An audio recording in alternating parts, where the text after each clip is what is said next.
الحمد لله وحده والصلاة والسلام على من لا نبي بعده. أما بعد فأعوذ بالله من الشيطان الرجيم. بسم الله الرحمن الرحيم.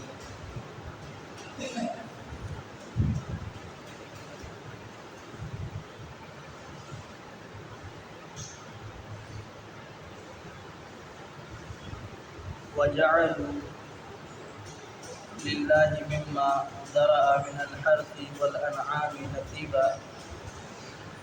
نصيبا فقالوا هذا لله بزعمهم وهذا لشركائنا فما كان لشركائهم فلا يصل إلى الله وما كان لله فهو يصل إلى شركائهم ساء ما يحكمون. وجعلوا اور انہوں نے بنا دیا للہ اللہ رب العالمین کے لیے مما اس میں سے ذرا جو پیدا کیا اللہ رب العالمین نے من الحرث کھیتی میں سے والانعام اور چوپاؤں میں سے جانوروں میں سے نصیبا ایک حصہ. فقالوا تو بس انہوں نے کہا ھذا للہ یہ اللہ رب العالمین کا حصہ ہے بدعمہم یہ ان کا گمان اور خیال تھا.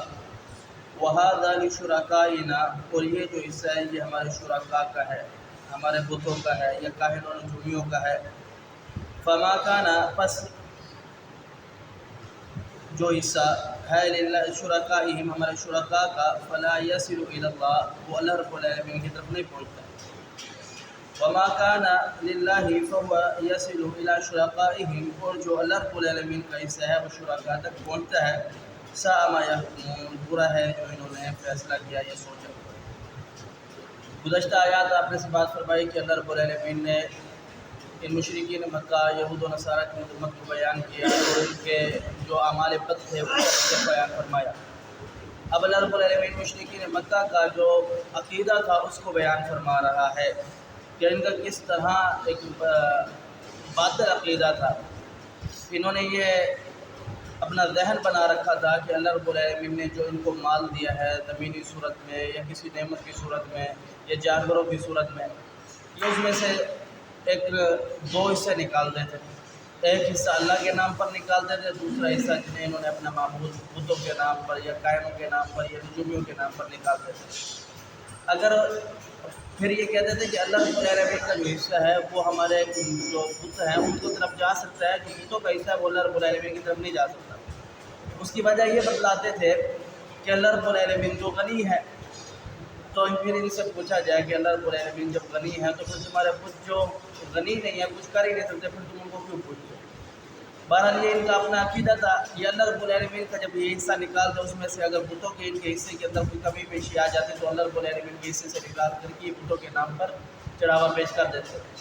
سیم اسی طریقے سے جیسا کہ آج ہمارے اور مسلمانوں کا ایک نظریہ بن چکا ہے کہ وہ زکوٰۃ تو اپنے مال کی نہیں نکالتا لیکن باوجود اس کے کہ اس کا ایک ذہن بنا ہوا ہے کہ فلاں صاحب فلاں بزرگ کو میں نے یہ دیگ بکرا یا صدقہ پیش کرنا ہے اگر نہیں کیا تو میرے گھر کے حالات درم برم ہو جائیں گے. اگر میں نے نہیں کیا تو بابا جی ناراض ہو جائیں گے. اگر میں نے نہیں کیا تو مجھ سے ناراضگی اور صورت میں میرے حالات تنگ ہو جائیں گے. یہی صورت یہ مشرکین مکہ کی تھی اور اللہ رب العالمین نے انہیں قرآن کے اندر اس صورت کو بیان فرمایا اور فرمایا کہ اما یحکمون برا یہی کر رہے ہو. جناب ابی ہریرہ رضی اللہ تعالیٰ عنہ فرماتے ہیں کہ رسول اکرم صلی اللہ علیہ وسلم نے فرمایا اللہ رب العالمین کے ساتھ جب کوئی کسی کو شریک کرتا ہے اللہ رب العالمین اس کو بھی اور جو شریک کر رہا ہے شریک کو بھی اور شریک کیے جانے والے دونوں کو اللہ رب العالمین بلا دیتا ہے چھوڑ دیتا ہے. یہ اللہ رب العالمین کی طرف سے ایک تنبیہ ہے ایک ڈانٹ ہے.